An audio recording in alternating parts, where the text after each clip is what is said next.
Food unites all of us. I'm going out there to find the people and places where our food stories still exist and bring them back to the table. I'm Chad Breeley, and this is Salt, Fresh and Field.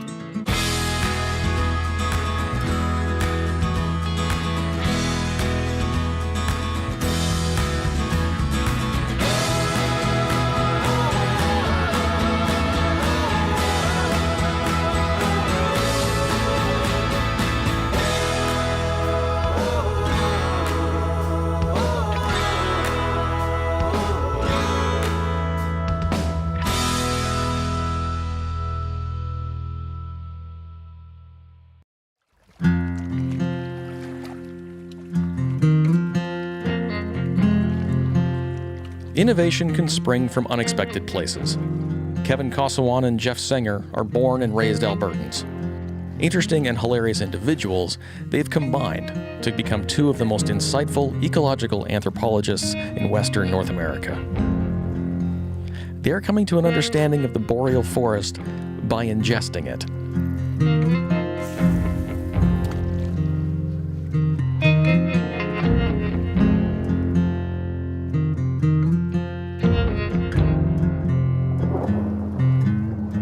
Pike live in freshwater systems throughout the Northern Hemisphere, and depending on specific geography, they are treated with seemingly equal reverence and disdain. They're not a subtle fish. They do, after all, get their name from a medieval weapon. Their heads are shaped like the end of a pike pole. In the boreal forest of Alberta, they are treated as trash fish by some and gastronomic treasures by a select few. This is a barbarian of a fish. Like, look how big he was. Yeah, he would be out here. Half-inch teeth, yeah, like in the high 30s inches of total length, yeah. Jeff Senger is an ex-accountant, if there is such a thing, turned abattoir owner and butcher. Kevin Kossowan left finance to carry uncomfortable camera and sound gear into the bush. Their James Beard-nominated series, From the Wild, has told the stories of the hard land of the North, the people who choose to be there, and the cookery that has formed them. When we started the series, I think Jeff and I, the beginning was, can we even go to nature and to go even harvest anything? Kevin sort of made a mandate. He said, you like hunting and fishing? I said, yeah. He said, can you commit 10% of your life to it? I'm like, 10%, of course, that's easy. And he says, I'll point a camera. You know, I like shooting film and he likes shooting animals. So it was a match made in heaven. It's not easy, it's a commitment. So we're in the field for 40 days each year. You always have something to look forward to, these mini holidays.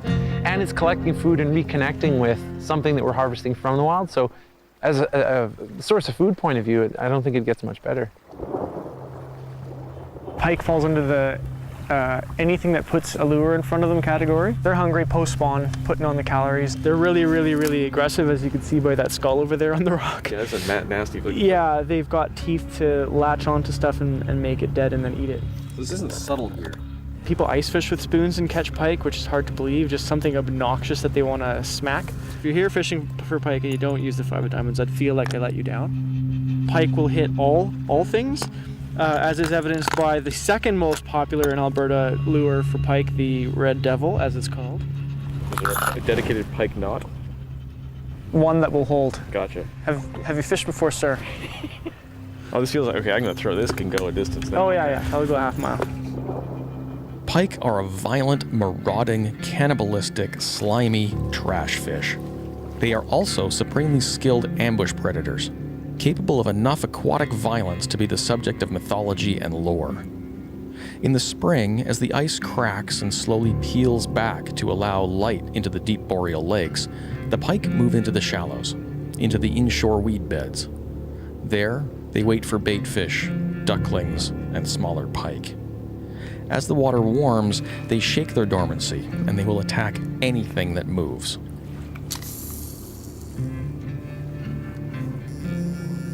Like, how many casts before you lose your sense of self and identity and then drift into a murderous psychosis? I'm 2 casts away right now, I think. Oh, hit!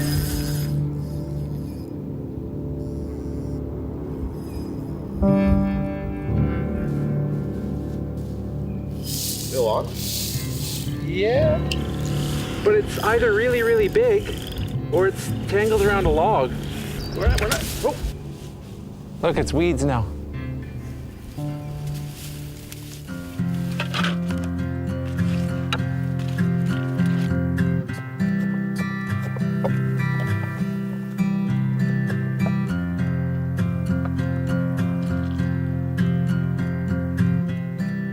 Lunch is ready, gentlemen.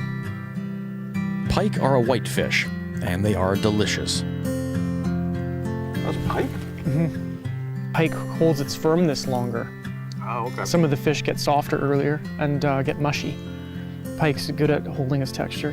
I mean, it's mild, but it's not like it transforms into anything you want.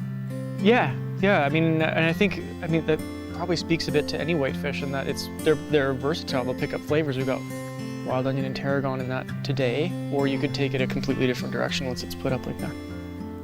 The more we travel, both for my work and for the series, the more I'm obsessed about what is in our backyard. I mean, that was one of those kind of tipping points for me as I was visiting family in Denmark.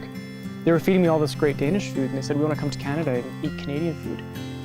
And I was gravely concerned for a moment and had to really think on my flight back, what does that even mean here? What do we even have that they don't have? Because what am I going to do, serve them beef? The whole world's got beef. Pork, the whole world's got pork. And what is Canadian food, Canadian culture? Why not canned beaver instead of canned pike? Or beef? Yeah. And I think, man, what it really boils down to that we've become real big advocates of is seeking connection to food. To take, rose hips or dried rose hips and use that in my stew, or some dried oyster mushrooms powder that we collected last spring. That seems a lot less insane than cinnamon from somewhere on the other side of the planet. I think that's one of the cool things about this is that you can be anywhere and have opportunity to just put the boots on, open your mind a bit as to what food is, and then have some fun times with some friends exploring delicious things. I think I've identified another reason why people don't like pike fishing. Because all it takes is like a rod and a couple spoons, and that's not as fun as owning a boat. Even the most voracious predator in the Boreal Lakes isn't always easy to find. We move to another section of the lake and another stream mouth. And finally, a pike strikes, on the most unlikely gear.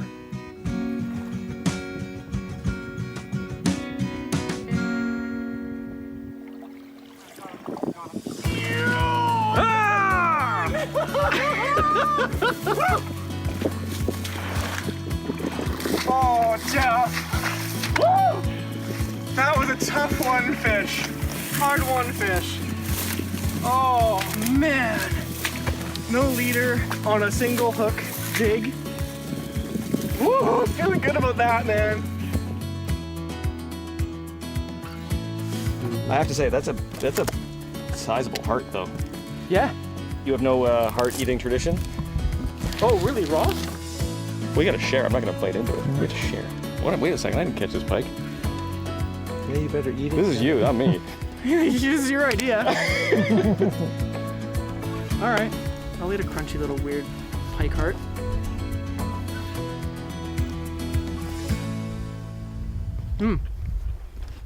It's like uncooked.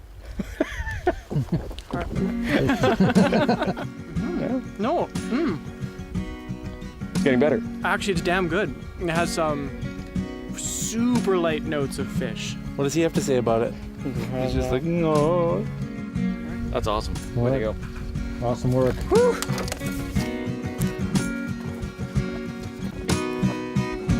From the side of the lake, we head into bush camp to see what we can create with a pike and some fire.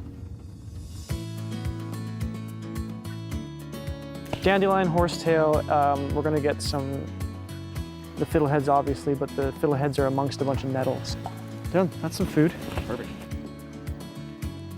We found them here last year while we were looking for some oyster mushrooms. And this is another one of those backyard things that people don't even realize are there. Yeah, it's as simple as this, man. I mean, they're just unfurling. And so nicking off. And... Holy cow, yeah, they're coming fast. They're like, once you start seeing them, they're everywhere. I almost just stepped on these ones. Are you finding any? So what do you think? What's your experience with fiddleheads? Oh, that's easy. All you have to do is be in the right place at the right time. But yeah, that's bizarre. That's crazy. So simple. And then all those little pop-ups or nettles, those little green right. shoots. And you take the whole thing? The top 4 to 6 inches. Oh, okay. Unbelievable. It's so much food. Like, we're done. There's no point harvesting more. Yeah? Super happy. Okay. We can get out of here and go cook.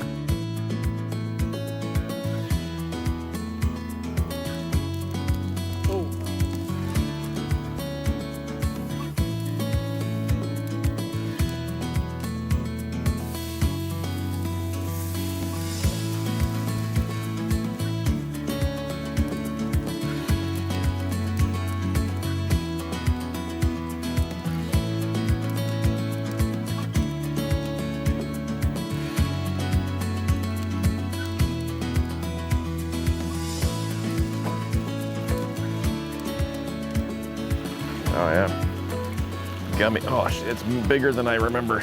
Pike are slimy. If any of this viscous goo gets on the meat, it will ruin it.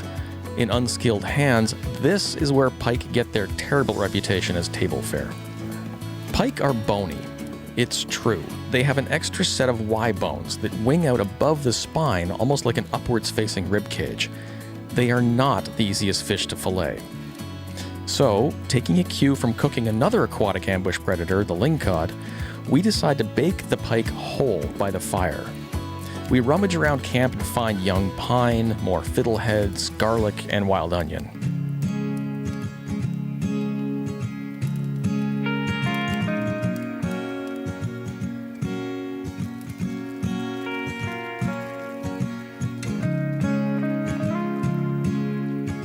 The days are long in the north, and our day ends late.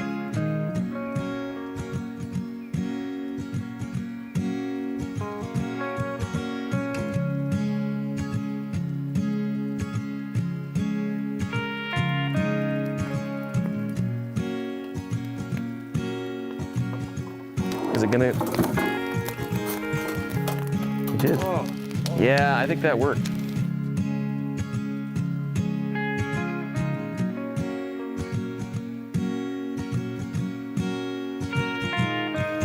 Look at it flake. Oh, sexy shit. Look at that. Oh, put me in, coach. Oh, it's creamy. Well done, man. Beautiful. Eating with good people around a fire. Eating a fish from the wild, named after a medieval weapon.